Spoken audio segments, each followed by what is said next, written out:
Hi, my name is Bob Linde. I'm an acupuncture physician and registered herbalist. Today I'm going to talk to you about herbal uses for the Japanese Dodder seed.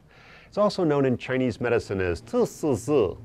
So this particular herb has actually been recognized by the FDA as actually having some problem, and the USDA. So they don't actually allow you to utilize this herb outside of the Chinese pharmacy anymore because of its invasive qualities. If these seeds get loose out into the wild, they actually can take over a particular forest and really smother out the local plants. So it's important that if you do get this particular herb and utilize it, that you keep it either in a container, such as a tea bag, so that it doesn't actually get out into the wild, or that it actually comes pre-processed so that it's not a whole seed.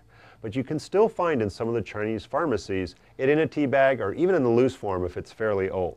So in order to prepare this particular herb, we can really just take the tea bag and add it to a cup of tea and let it steep for about 10 to 15 minutes. If you're actually working on a formula, this can be added in with other herbs. And it's frequently used to nourish the kidney. In some Western circles, we actually use the Dodder seed as kind of an aphrodisiac, since it does seem to boost up the libido just a bit. So go ahead and get your cup of hot water and your tea bag full of Dodder seeds, and we'll go ahead and drop it into our cup of tea and let it steep for about 10 to 15 minutes. So please enjoy your Dodder seeds.